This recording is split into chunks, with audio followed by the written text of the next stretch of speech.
If you're listening to this podcast, it's probably because a child you love and care for is differently wired. Are they also struggling in their current educational setting, seen only for what they're doing wrong while longing for positive relationships with peers and others? Envision a world where your child's unique abilities are not just recognized, but celebrated. A world where they can connect with others and their true potential is seen and appreciated. The Strength-Based Assessment Lab's mission is to build a world for your child just like that. Through its innovative approach, it aims to empower students, families, educators, and professionals to create positive, effective, and collaborative learning experiences. Be a part of shaping a brighter future for your child. Visit www.bgs.edu to learn more about what a strength-based assessment could mean for your family. That's bgs.edu. I often find myself teetering on this edge of, if I were to go by the DSM-5, which is what I'm supposed to do, this girl does not meet criteria for an autism spectrum disorder, or she's sort of like what you said with Asher, she's kind of on the borderline. But then there's the question of, is it valuable to give the person a label or not? And sometimes it's really valuable to have that label, and sometimes it's not. Welcome to the Tilt Parenting Podcast, a podcast featuring interviews and conversations aimed at inspiring, informing, and supporting parents raising differently wired kids. I'm your host, Debbie Reber, and today I'm talking with Melissa Neff, a licensed clinical psychologist in private practice in Missoula, Montana, in the U.S., who specializes in conducting psychological evaluations with children ages 6 to 18 and adults. A lot of Melissa's practice focuses on helping parents figure out what's going on with their children and diagnosing things like ADHD and autism, although she shared with me that one of her favorite aspects of her practice lately is working with girls who are on the spectrum. There are so many things I could have talked about with Melissa, but for today's episode, we focused our conversation on the diagnostic process, what it involves, and when and how parents can take the steps they need to pursue a diagnosis, as well as the pros and cons of getting a diagnosis, and more specifically, of having one or more labels attached to a child, both in their educational journey as well as their lives as they grow into adults. This is one of those packed conversations with lots of great insights, and I love how Melissa's passion for her work shines through. I hope you enjoy it. And before I get to the show, if you're not already signed up for our Differently Wired 7-Day Challenge, I would love for you to join us. When you sign up for the challenge, you'll get an email every day for 7 days featuring a tweak you can make in your day-to-day life to change the way you think, feel, and experience raising your differently wired child. You'll also get a downloadable workbook to use as you go through it, and you'll be invited to a closed Facebook group just for people who've gone through or are currently doing the challenge. Oh, and also, it's free. If you want to join us, you can sign up online at tiltparenting.com/7day. And now let's get on with the show.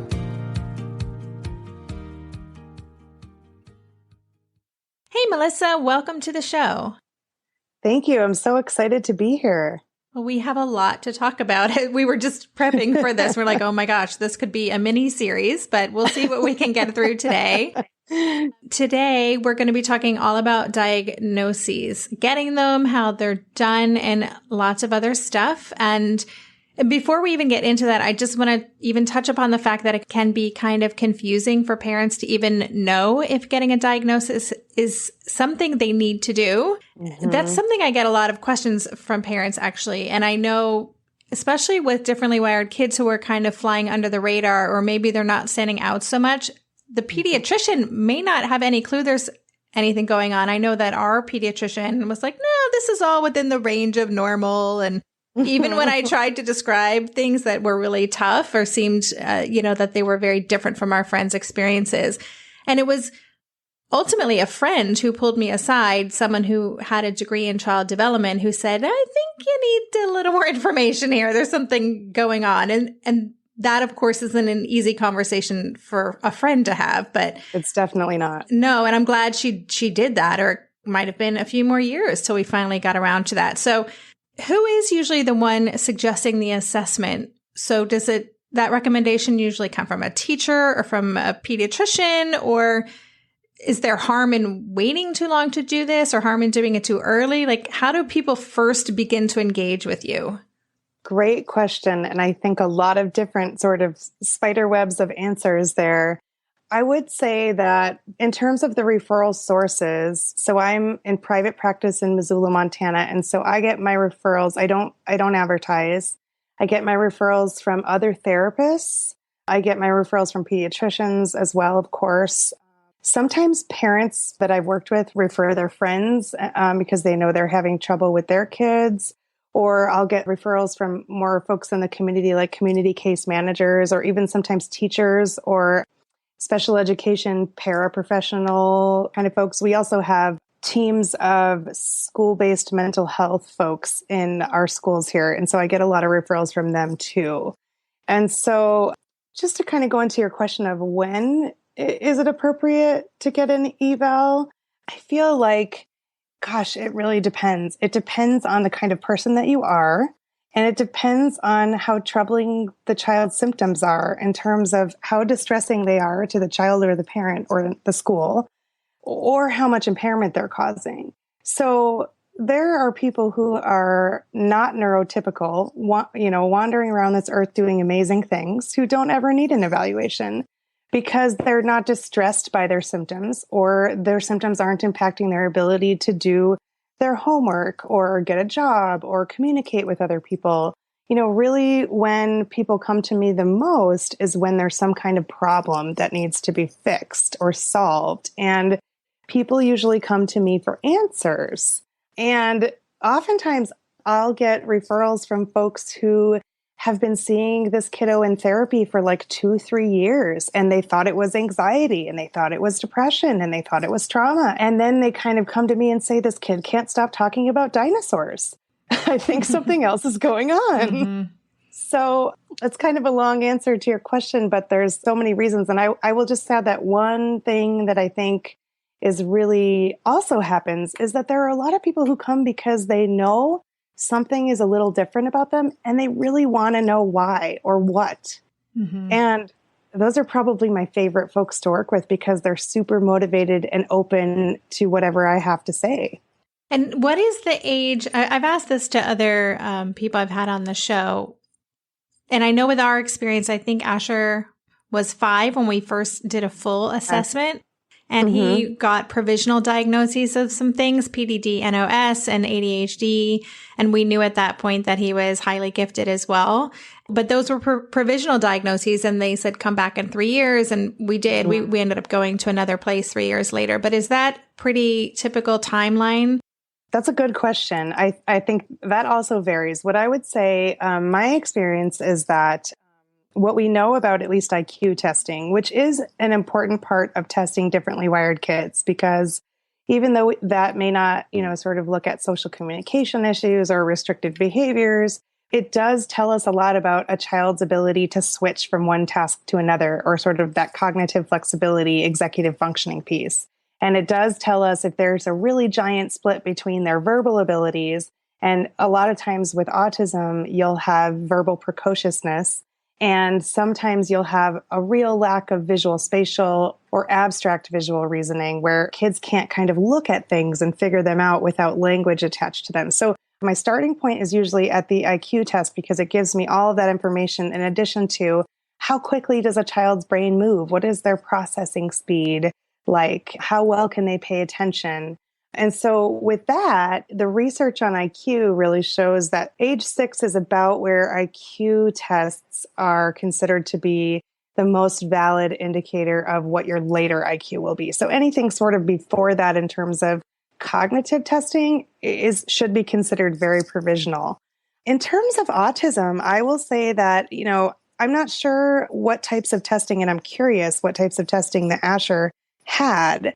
But kind of the gold standard of autism testing is the ADOS. Mm-hmm. And the ADOS is an interactive test that's not just asking parents questions. It's one-on-one with the child, having them doing a bunch of tasks that elicit, social interaction and communication demands, and kind of look for those things. And you can do the ADOS as early as, I want to say 2, maybe even a little younger. And I will say that just anecdotally, after having done assessment so I'll be going on 7 years in May in private practice for assessment, I can usually spot autism in like a friend's kid or in the grocery store or probably by 1.5, 2 years old, or at least concern for autism. I would never just diagnose random people. That's good. Yeah. Highly unethical. But when you start to see these patterns every day in your practice, you start to go, oh, that child really doesn't understand that her sister is not an object and is actually a person. So I think that there are definitely signs early on, but there's so much confounding in terms of what's normal, especially if you're a first-time parent and you're not sure what you're seeing. So I'll give you some examples. Tantrums and meltdowns. Tantrums are really normal for young kids, but kids that are sort of typically wired, they usually get over it pretty quickly. Sometimes when you're looking at a tantrum with autism, it is really based on a rigid belief that this is what was supposed to happen. And it didn't happen this way. And I'm so upset about the injustice of this not occurring. I am so upset that we didn't go down the third aisle of the grocery store because that's the way we always go. And sometimes that's what the tantrum's about. And so that's different than you didn't buy me cookies in the grocery line. And I'm going to be, kind of a little, what for 5 minutes, but it's going to go away. So there's this inconsolableness, I think, sometimes to the tantrums that has to do with that cognitive rigidity. Yeah. Also, I would say sensory. I think you can spot sensory processing issues pretty early as well. You take one kid into the grocery store, or you take one kid to a baseball game or a concert. And, if you have the kid that's covering his ears and screaming, and that's probably a good sign of sensory stuff. The other piece that I see a lot in sort of these younger kids, and this is really what I'm talking about right now is really outside of what I'm doing in my practice, but just the things that I notice, because this is kind of how my brain has become wired as I do this work. There's often a lack of reciprocity that I'll see very early on, even with milder kids on the spectrum where, let's say there's a family with a kid that's 1.5 and a kid that's 3.5. And if the differently wired child is 3.5, I usually find that the 1.5-year-old is pretending to feed me food and is smiling when I smile. And the 3.5-year-old is off doing his own thing. And when the interaction occurs, it's really based on that kid's terms. We're going to play this, we're going to do this. And they're not super interested in my facial expressions, what I want to do. Of course, kids want to do what they want to do. But even in a 1.5-year-old, there is this incredible reciprocity in neurotypical kids that you don't always see. It's really fascinating. Yeah, I can tell that you love what you do. I do love what I do. Yeah, that's awesome. Okay, I have so many questions for you. Let's see. I'm curious to know, and again, I tend to always go back to my own personal experience, but sure. In terms of the testing that Asher had, I know that the second time we had him assessed, it was the ADOS assessment. The first time I don't recall, but it was at a clinic associated with the University of Washington, and it was supposed to be for, well, I think just everything. And I do remember filling out a lot of forms and questionnaires and that kind of thing. And they spent time with him as well. And I'm just wondering, in your experience, do you think that the test, how subjective is it? What makes a good diagnosis, or a diagnosis that is kind of solid and you can rely on? Because I think we get really confused about, is this really what's going on, or is this? Yeah. I totally agree. I think this is an incredibly important question. I would say, as a psychologist, we go by American Psychological Association ethics guidelines, and the standards for testing are that you really want to have testing that is informed by multiple people in multiple settings with multiple methods, and always based on direct contact with the child. So I know that pediatricians will sometimes, they'll spend 10 minutes with the kid giving shots or whatever, and they'll give the parent an ADHD questionnaire, and the parent might circle all the highest numbers because their kid's driving them nuts. And that's not psychological testing, right? That's a screening. What we do here is, first of all, we only work with tests that are normed and validated for, and that we know measure what they're supposed to measure. So there's a lot of ethics in terms of the actual assessments that we even should be allowed to give. And so there are gold standards in the profession for sort of what those are. And those are based on, lots of clinical trials with kids of different ages and different socioeconomic and ethnic backgrounds, gender, those kinds of things. So something like the ADOS, which is considered sort of the gold standard for testing for autism, is really great because it actually technically is supposed to have an objective scoring system. And all of our tests really do have objective scoring systems, but there's always a person behind that objective scoring system. Mm-hmm. And so what we do here in Missoula, I actually don't do the ADOS because I am a private practitioner working alone. And I know you can do it on your own, but we have in our town more of a team approach to that, where they have a speech therapist, an occupational therapist, and a psychologist in the room with the child. And all of them are going together to do the scoring so that it's not just one person doing the scoring. It's 3 people who are trying to score based on the objective, sort of outlined criteria for how we're supposed to score a test. So that, I think, gives more what we call convergent validity, like a lot of different people agreeing on the same thing. But you are never supposed to base a diagnosis on just one test. So I would say so much of what's important of the testing process is not only these validated tests, but getting information from the parent or guardian, information from the teacher. Observation is really important. Sometimes I will go and I will observe these kiddos at school in class in kind of a structured setting, and then I'll observe them at recess. Is anybody playing with them? Are they playing alone? Are they engaged in a repetitive behavior on the swing and they won't get off? So there's so much information, I think, in observing the child outside of some of these objective tests as well. The key is to do a lot of things and to look for data that goes together. And if you have data that's all over the place, like the teacher says, oh my gosh, this kid's just defiant. And I test the kid and he's got really severe dyslexia. Mm-hmm. So I think it's easy for sort of these kids to miscue or sort of look one way when actually there's a whole lot going on. So I think in order to really have a solid assessment, you've got to have all of these pieces in place. That makes total sense. Okay, very interesting. We'll be right back after this quick break.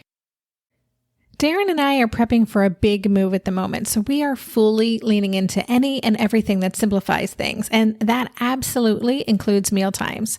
At a time when my executive functioning skills are being pushed to the limit, even planning and executing dinner for our family these days can feel like a really big lift. That's why I'm especially grateful for Green Chef, a meal service that offers pre-measured and prepped ingredients to my door.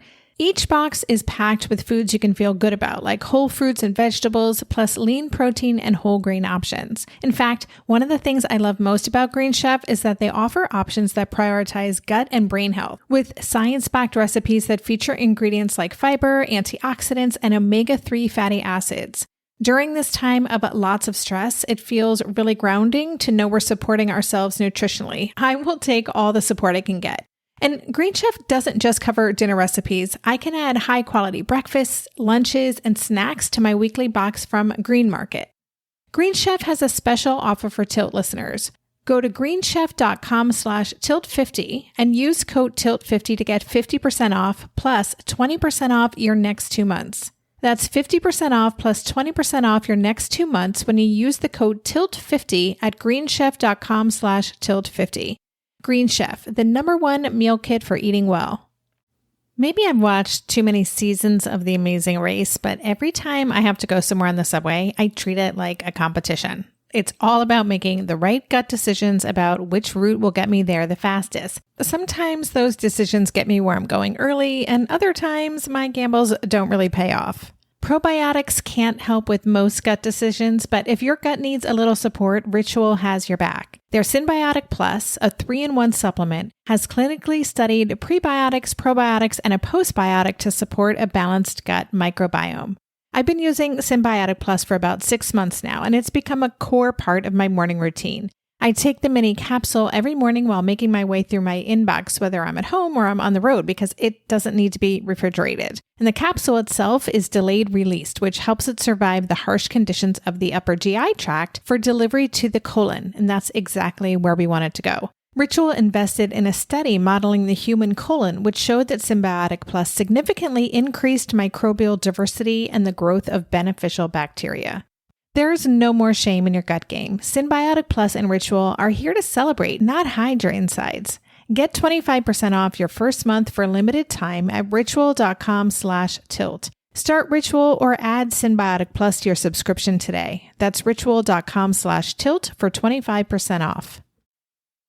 So then you mentioned all these different factors that go into the test. And one of the things you talked about, or that have to be considered, one of those was gender. And right before we started the recording, we were talking about the whole idea of girls on the spectrum. I've had someone on the podcast before talking about that and how it presents differently in girls. And I also just shared recently on the Tilt Facebook page an article from The Atlantic about a whole generation of girls who have kind of been missed getting a diagnosis for ADHD, and also that presents differently in girls. So can you talk about that, the role of gender when it comes to assessing kids?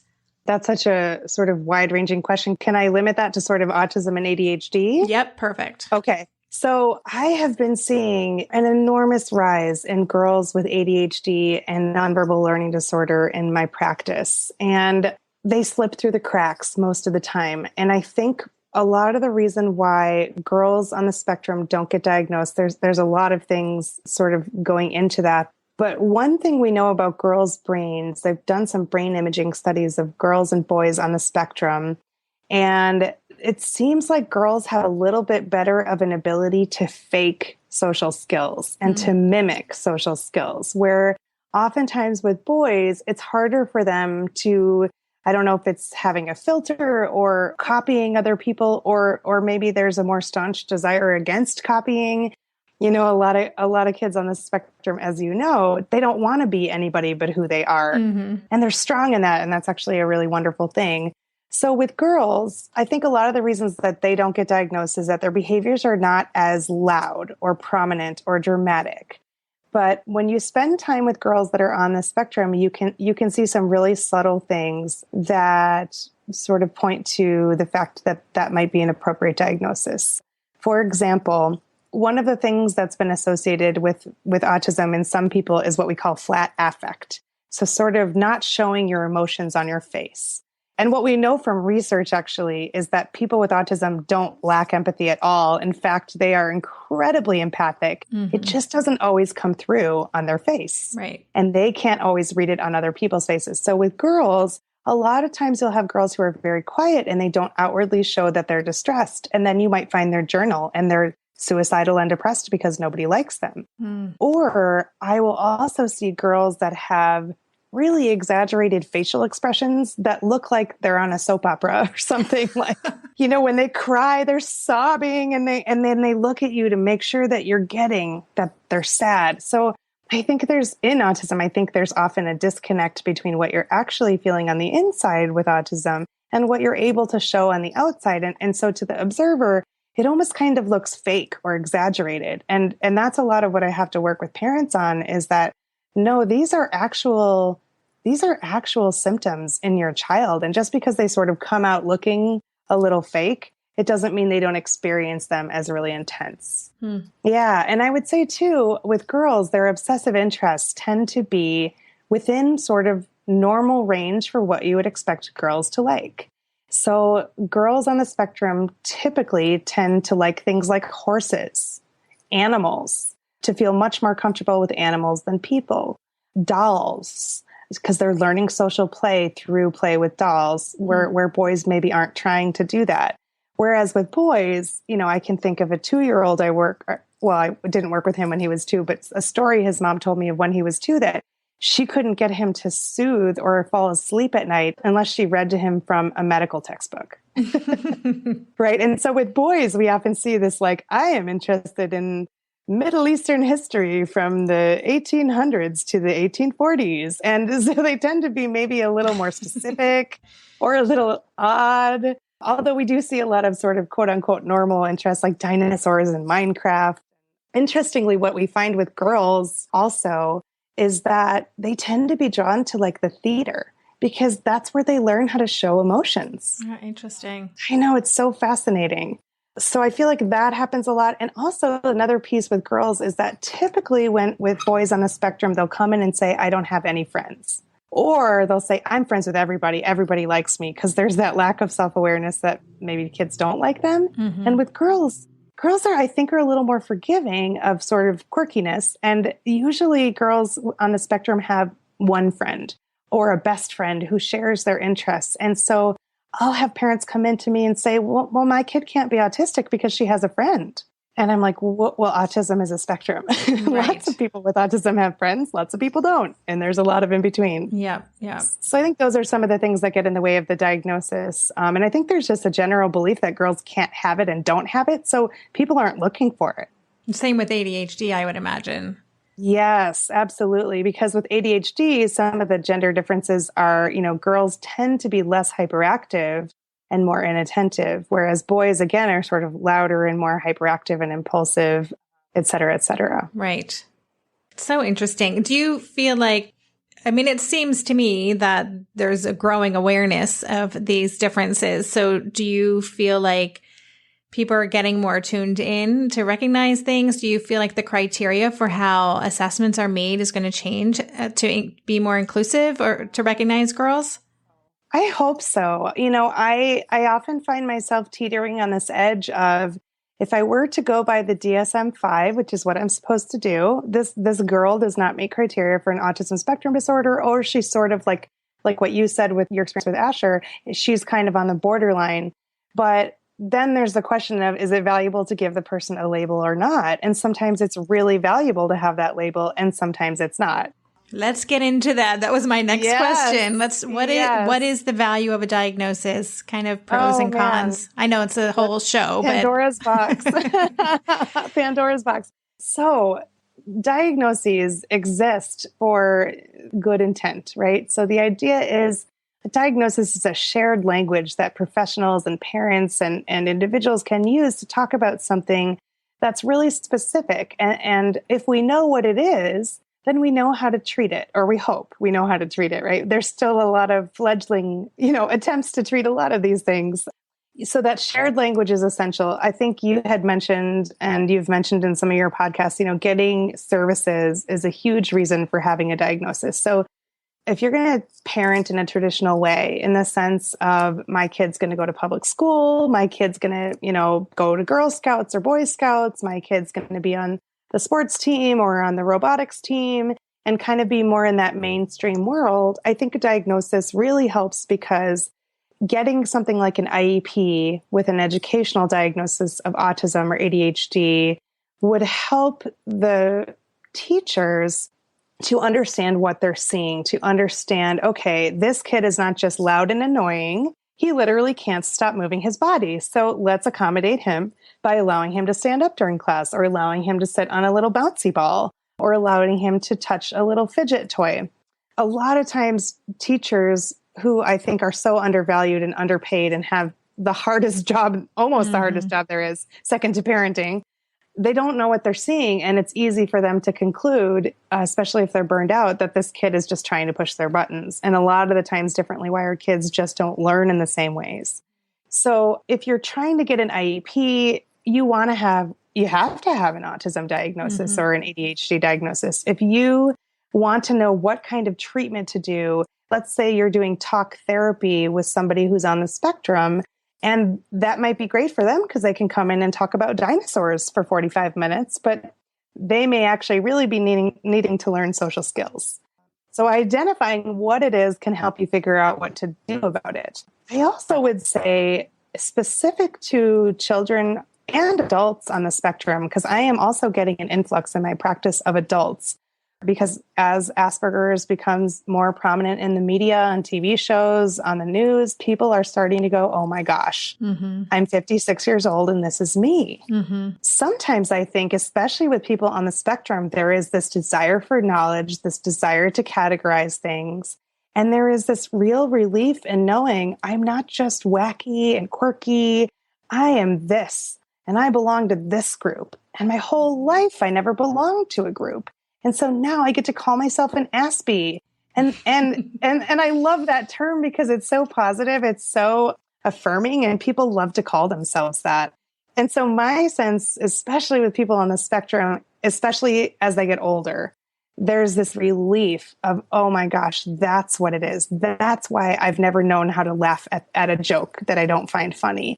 That's why I don't understand what these kids are talking about when they're making metaphors or being sarcastic. And I think there's a relief sometimes in the diagnosis. Absolutely. I mean, I know that was the case with Asher when we told him. It was kind of like, okay, it makes sense now, you know? Uh-huh. And he was probably like, duh, I know that.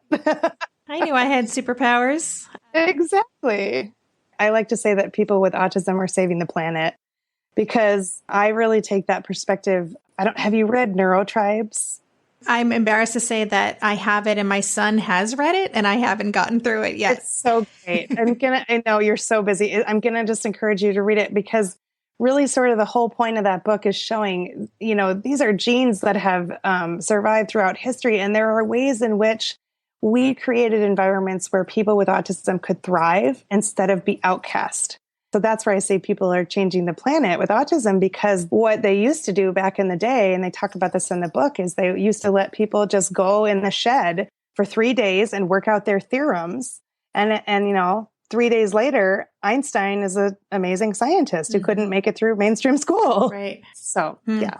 So interesting. Yeah, he was very stoked about that book. Yes. There was a lot of like, hey, Mom, listen to this, or Skyping me quotes from the book. All right. I will try to pick it up this weekend. What would you say then are, if there are any downsides to having a label? And I know there are a lot of parents who are listening who may be concerned about telling their child what's going on with them because they don't want them to feel worse about themselves, or, obviously there are stigmas associated with certain diagnoses. So in your opinion, what's the downside?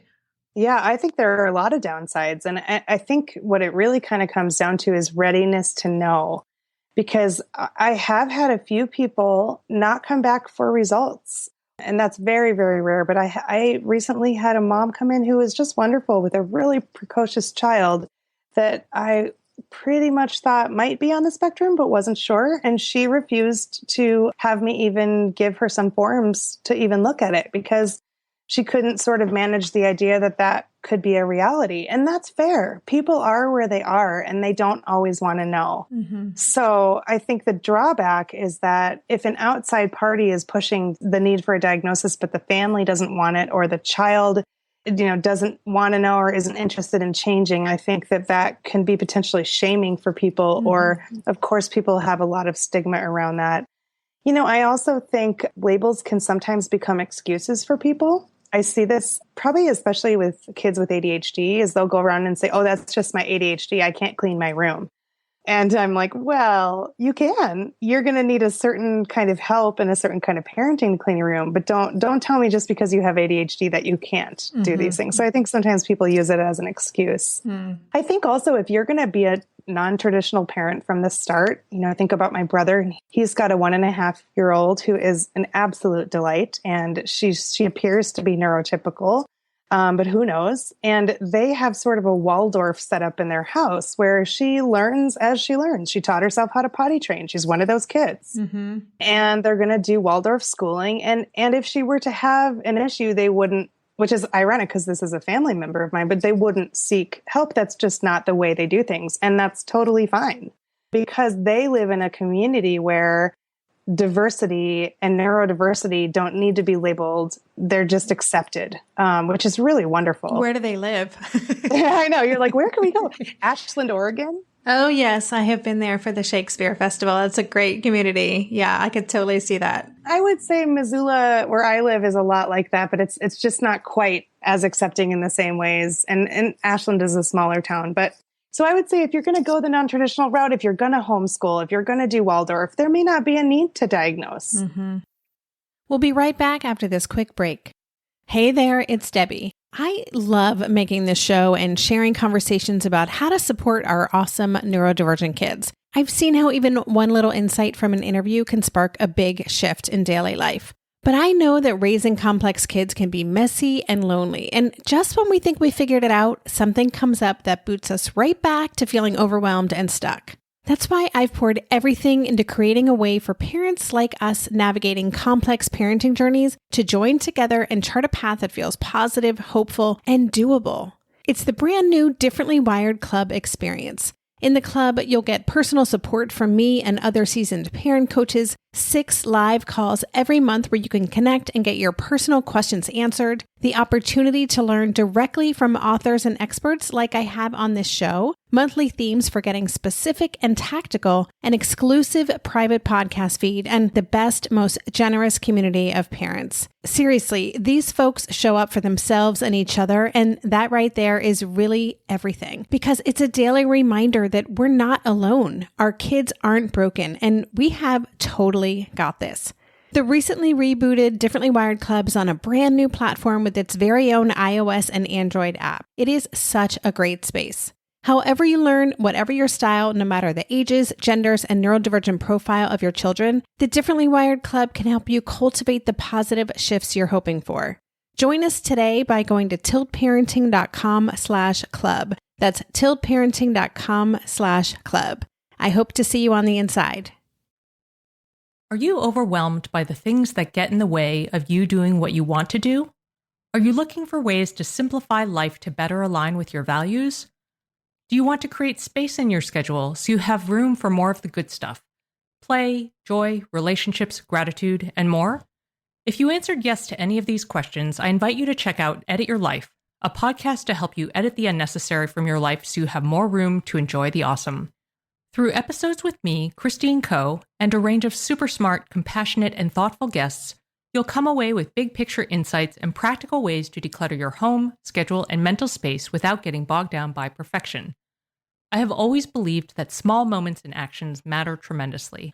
My goal is to help you find agency and space in your life through doable baby steps that will leave you feeling accomplished instead of overwhelmed. Check out Edit Your Life wherever you enjoy your podcasts. I think what happens as people get older, especially on the spectrum, is that they have always felt different and it helps them to know why. So there's that benefit. But then I would say there's a lot of kids on the spectrum who go, oh, my IQ is 126. And then they go to school and tell everybody, I have Asperger's and my IQ is 126. And that's a downside too. Right. Right. And so I actually don't usually give kids any numbers. Mm-hmm. And it's always the Aspies that want their numbers because they're always really high. But oftentimes there's something that's not quite clicking as much. And so, and they don't really want to hear that part of it. So I'm very gentle in the feedback that I give kids, especially depending on their age. Yeah, it's interesting, the IQ piece. When we had Asher assessed, we had his IQ testing done separately because of schools we were looking at. And, you know, he was a kid who taught himself to read when he was 2. So we knew that he was a bright child, you know. And we were still looking at kind of a traditional private school route that catered to gifted kids. And so, but then when we did take him in to get assessed, we were told that IQ wasn't factored in at all as part of their assessment, which we found very confusing because, interesting, you know, according to things we had read about highly gifted kids, a lot of the characteristics that gifted kids have can also overlap with other things that are going on. So it's interesting to hear that that's a piece of your diagnosis. It's a huge piece. And, you know, I do have to say, everybody does things differently. And so, you know, I'm a clinical psychologist and not a neuropsychologist. So clinical psychologists, I don't do a set battery, whereas neuropsychologists often, or clinics sometimes do a set battery. This is what we do. This is how we look at it. I really look at the whole person and say, what does this person need? And then as I'm going, I start to pull more forms out and say, I'm sorry, mom and dad. I have to make you fill out some more forms because now I'm wondering about this. And they're kind of rolling their eyes at me. But I think that thoroughness is important. I think it's hard to say that an IQ test isn't helpful because for me, even in the observation part of an IQ test, how does a child do with shifting task demands? How does a child do when you ask them to pay attention in certain ways? How does a child do with non-preferred tasks? Is the child interrupting the test to talk about, you know, the history of physics? all of those things are really, Yeah, it's information. it's all information. Yeah. And the giftedness, I mean, if I just went but then conversely, if I just went on IQ, I might miss something. So I had a kid once was telling me, about the space-time continuum very articulately, and he was probably 6. And It's awesome. I know he is an incredible little guy, and he has an amazing, amazing set of parents. And so I know he's going to be okay. But we came out to take a lunch break, and he looked at me and he said, "Hey, you know that stuff that they have with the noodles and the cheese?" And I said, "Oh, macaroni and cheese." And he said, "Yeah, I want that for lunch. Can you make me some?" And I said, "Well, buddy, I don't have mac and cheese at my office. I'm not a restaurant. I have snacks here." And then there was a huge fit for 45 minutes about me not having mac and cheese, and the poor mom, "I'm so sorry." And I'm like, "You don't need to apologize. This is information." Yeah, totally. So I guess my point, is that, yeah, you can't just go on one thing, but so much of what we do find within those moments that aren't even actually part of the standardized tests, and they're so telling. Right. So I think those parts are just as interesting as the others.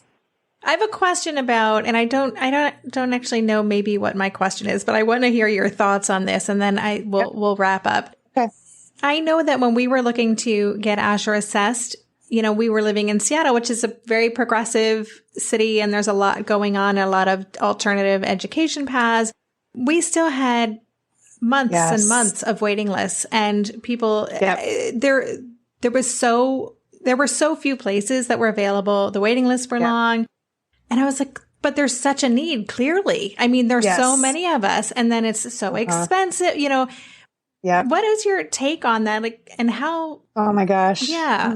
Thoughts, I couldn't agree more. Yeah, I couldn't agree more. So here's, we're just to kind of flip that, just to kind of tilt that a little bit. I would say I live in Missoula, Montana, where we don't have anything like that.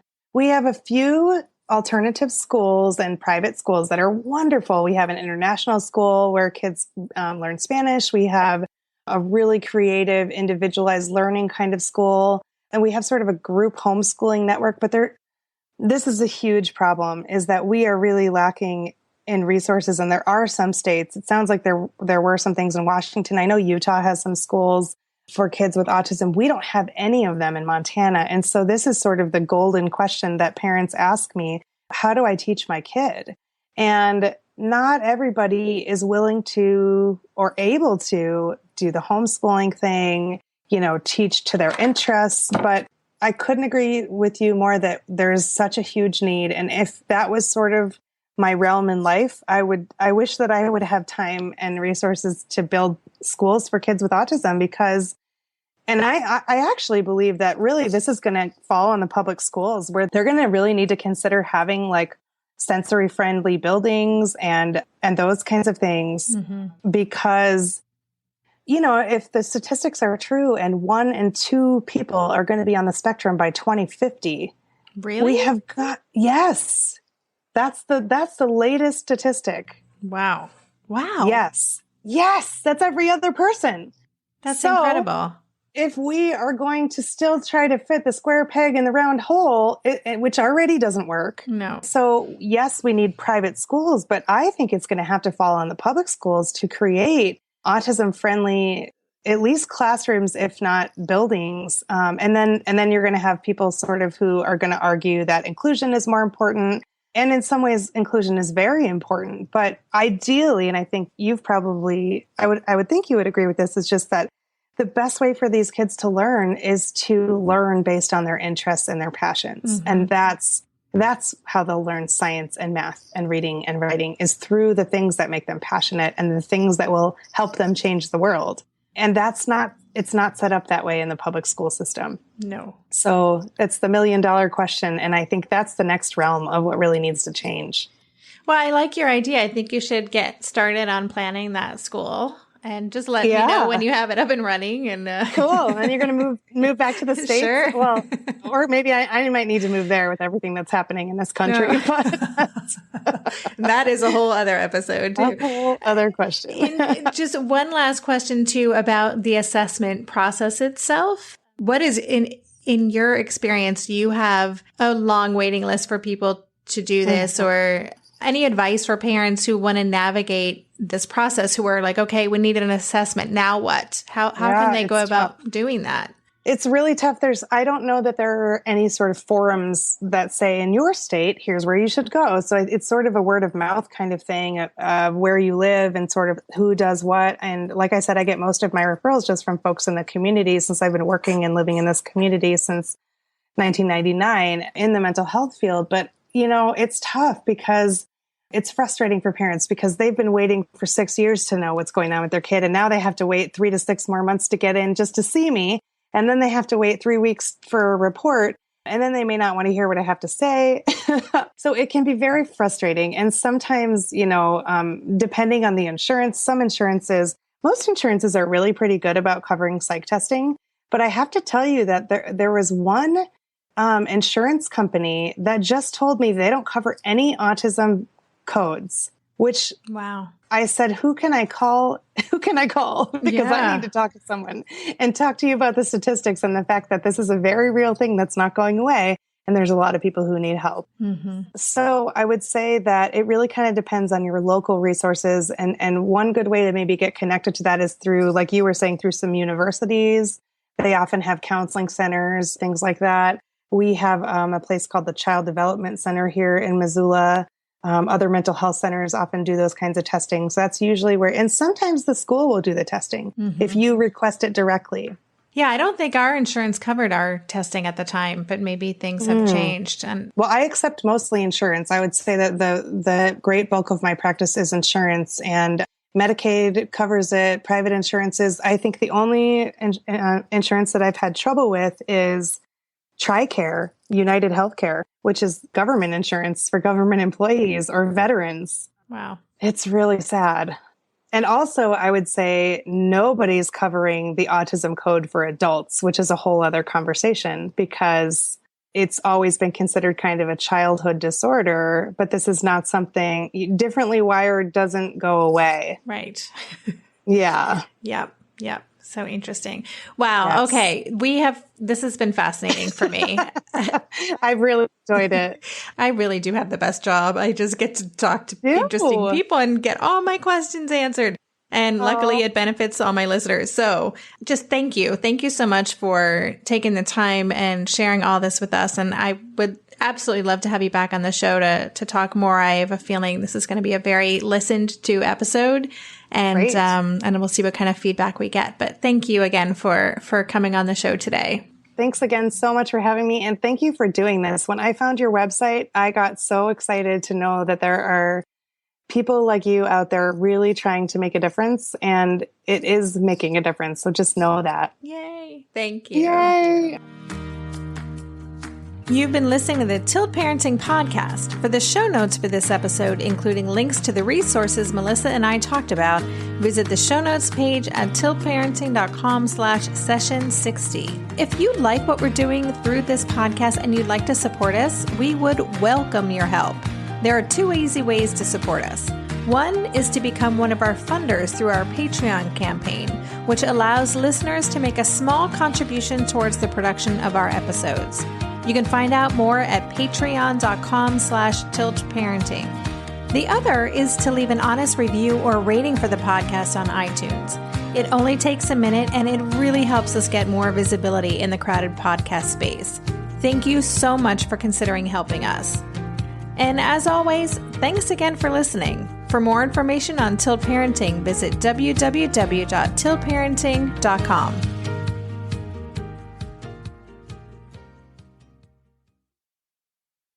If you're a parent, I invite you to join us at the Mindful Mama podcast, where it's all about becoming a less irritable, more joyful parent. With sometimes hilarious and always thought-provoking experts and friends, at Mindful Mama, we know that you cannot give what you do not have. And when you have calm and peace within, then you can give it to your children. I'm Hunter Clark Fields, and I can't wait to see you there. Listen in to the Mindful Mama podcast.